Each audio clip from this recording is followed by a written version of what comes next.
ఆది కాండము 20వ అధ్యాయము 6వ వాక్యం. అందుకు దేవుడు, అవును, యథార్థ హృదయముతో దీనిని చేసితివని నేను ఎరుగుదును.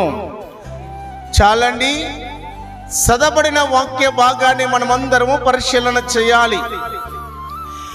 దేవుడు చెబుతున్న మాట ఏమిటి అంటే, నీవు యథార్థ హృదయముతో దీనిని చేసి ఉన్నావని నేను ఎరిగి ఉన్నాను అనే మాటను మనం చూస్తున్నాం. ప్రియమైన దేవుని బిడ్డలారా, ఆలోచించాలి. ఒక్కొక్కరిని అడిగితే ఒక్కొక్కరు చాలా విషయాలు చెప్పగలుగుతారు మనలో. అయ్యా, నువ్వు ఫలానా వ్యక్తిని ఎరిగి ఉన్నావా అంటే ఎరిగి ఉన్నాను అని చెప్తావు. ఫలానా కుటుంబాన్ని గురించి నీకు తెలుసా అంటే నాకు తెలుసయ్యా అని మనం చెప్పగలుగుతాం కదండి. ఇలాగా ప్రకృతిలో లేక ఈ లోకములో చాలా విషయాల గురించి మానవుడికి ఎరిగి ఉన్నాడు లేక తెలుసుకుని ఉన్నాడు. అంటే బండి ఎలా నడపాలో వాడు ఎరిగి ఉన్నాడు. దేవుని బిడ్డలారా, ఇలాగా ప్రతి విషయంలో కూడా ఎక్కడ ఏ వస్తువు కొనాలో ఎరిగిన వాడిగా ఉన్నాము. అలాగనే ఏది ఎలా నాణ్యతగా పనిచేస్తుందో లేదో అది కూడా మనం అందరము కూడా ఎరిగిన వారమే. ఇలాగా ఒక్కొక్కరికి ఒక్కొక్క అవగాహన ఉంటుంది. మనలందరినీ కదిపితే ఒక్కొక్కరిని అడిగితే మనందరికి కూడా ఒక్కొక్కరికి ఒక్కొక్క అవగాహన ఉంటుంది. గనుక ఈ విషయంలో కొంతమందికి అనుభవం ఉంటుంది, ఇంకొక విషయంలో మరికొంతమందికి అనుభవం ఉంటుంది. ఈ విధముగా వారు బహుగా ఎరిగిన వారిగా కనబడుతూ ఉన్నారు. మంచిదే, తప్పేమీ కాదు.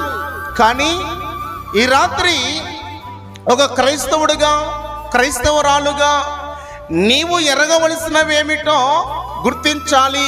ఈ రాత్రి దేవుడు చెబుతున్న మాట, నీవు యథార్థముగా ఈ పని చేసితివని నేను ఎరిగి ఉన్నాను.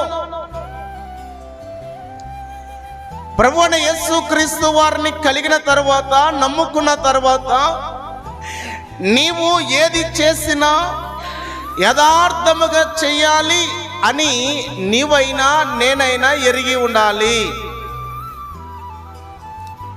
ఈరోజు చాలా మంది యథార్థముగా చేయడం లేదు. మనుషుల మెప్పు కొరకు, వారి స్వార్థము కొరకు రకరకాలుగా వారు చేస్తూ ఉన్నారు. ఒక వాక్యాన్ని చూపిస్తాను, చూడండి. ఆది కాండము 25వ అధ్యాయము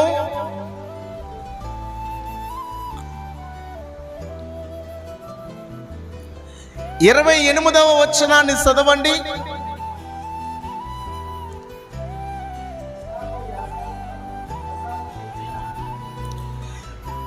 ఇస్సాకు ఏసావు తెచ్చిన వేట మాంసమును తినుచుండెను గనుక అతన్ని ప్రేమించాను.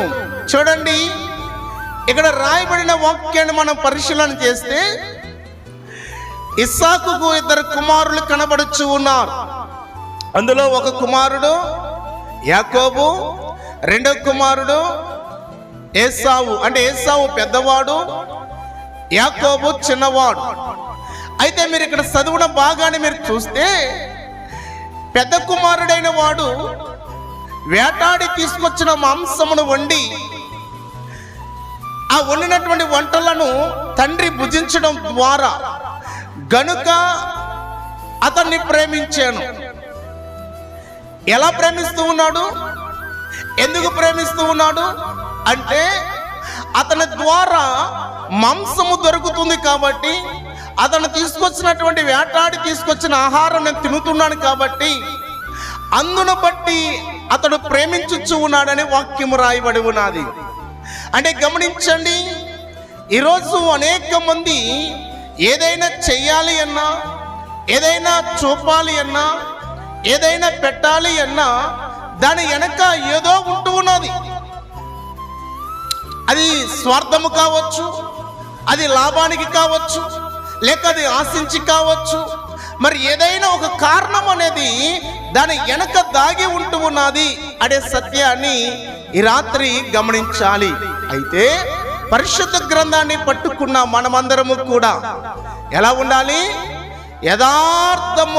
యథార్థమైన హృదయముతో మనము ఏ పని చేసినా చేయవలసిన వారం అయ్యున్నాం.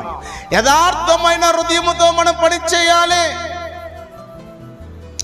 కపటముగానో, నీకు లాభముగానో, నీ మెప్పు కొరకు నువ్వే పని చేయడానికి వీలు లేదు. ఇక్కడ చెబుతూ ఉన్నాడు, నువ్వు యథార్థమైన హృదయముతో నీవు ఈ పని చేసేదివి, అది నేను ఎరిగి ఉన్నాను అంటూ ఉన్నాడు.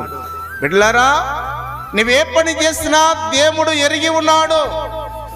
దేవుడు ఎరిగి ఉన్నాడు, తెలుసుకుంటూ ఉన్నాడు అనే విషయాన్ని గమనించాలి. ఎందుకంటే మన దేవుడు అంతరంగాన్ని పరిశీలన చేసే దేవుడు.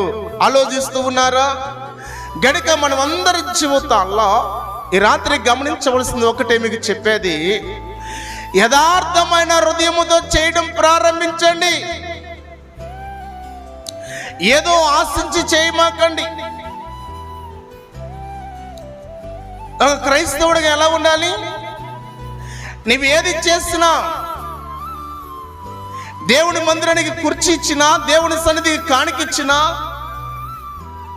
నలుగురు మెచ్చుకుంటారనో, లేక నాకు ఘనత వస్తుందనో, ఎవని లేక నన్ను ప్రేమిస్తారనో, లేక నన్ను గౌరవిస్తారనో, లేక నాకు మర్యాద ఇస్తారనో, లేకపోతే నాకు ఒక స్థానం వారిలో దొరుకుతుందనో మనము చేయడానికి వీలు లేదు. యథార్థమైన హృదయముతో, పూర్ణ హృదయముతో మనం ఏదైనా చేయవలసిన వారం అయి ఉన్నాం. అది దేవుడి సన్నిధికే కావచ్చు, నీ పక్క వారికే కావచ్చు, నీ పొరుగు వారికే కావచ్చు. నీ నుండి ఏదైనా సహాయం అందుతూ ఉందంటే, నీ నుండి ఏదైనా నువ్వు చేస్తూ ఉన్నావంటే ఏం చేయకూడదండి? ఆశించి మనము చేయకూడదు. కనుక యథార్థముగా మనము చేయవలసిన వారం అయి ఉన్నాం. ఇక్కడ ఒక విషయాన్ని మీకు చెప్తాను, బాగా అర్థమవుతుంది. వివాహాలు జరిగినప్పుడు కట్నాలని రాస్తూ ఉంటారు కదండి. ఎందుకు రాస్తూ ఉన్నారు? ఎందుకు చదివిస్తూ ఉన్నారు? ఏదైనా ఒక వివాహం జరిగినప్పుడు చక్కగా ఒక బుక్ పట్టుకుని, పెన్ను పట్టుకుని కుర్చీలో ఒక వ్యక్తి కూర్చుంటాడు. వెళ్ళిన వారు అలాగే 100, 200, 500 వారు రాపిస్తూ ఉంటారు, అమౌంట్ ఇస్తారు. వారు ఎందుకు ఇస్తూ ఉన్నారు? మీరు ఎప్పుడు వేయలేదా? ఇవ్వలేదా? ఎందుకు ఇచ్చారు? చెప్పాలి. ఎందుకు ఇచ్చారు? ఎందుకు ఇచ్చారు? ఒక కపట హృదయముతో మీరు ఇచ్చారు. ఇదేమిటి పాస్టర్ గారు ఎలాగంటున్నారు? అవును, అంటే మరలా మీరు ఆశిస్తూ ఉన్నారు, రేపు నా కుమార్తెకో కుమారుడికో మరలా తిరిగి నాకు వస్తాయి, దానికి రెట్టింపు వస్తాయి, లేక ఆ మూల్యమన్నా చెల్లుతుందని దాని వెనక ఒక భావాన్ని కలిగి, ఒక అర్థాన్ని కలిగి, ఏదో ఒక ఆశించి నీవు ఆ పని చేశావు. అర్థమవుతుందండి?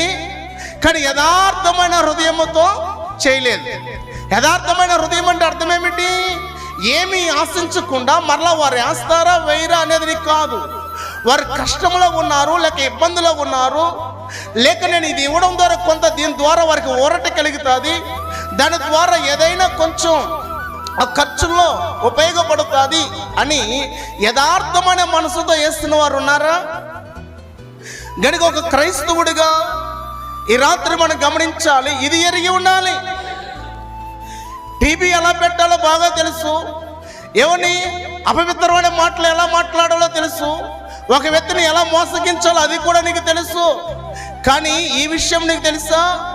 ఒక క్రైస్తవుడిగా యథార్థమైన హృదయముతో మనము చేయవలసిన వారం అయి ఉన్నాం, ఆశించి కాదండి. గనుక మొదటి మాటలో ఎలా సహాయం చేయాలి? మనము మొదటి మాటలో మనం చూస్తూ ఉన్నాము. ఎలా సహాయం చేయాలి? యథార్థమైన హృదయముతో సహాయం చేయడం మనం ప్రారంభించాలి. కానీ మరలా దాని వెనక ఏమాత్రము కూడా కపటము, దాని వెనక ఏమాత్రము కూడా ఆలోచన కలిగి మనం ఉండడానికి వీలు లేదు. దేవుడు అంటూ ఉన్నాడు, నువ్వు యథార్థమైన హృదయముతో ఆ పని చేసేటివి నేను ఎరిగి ఉన్నాను.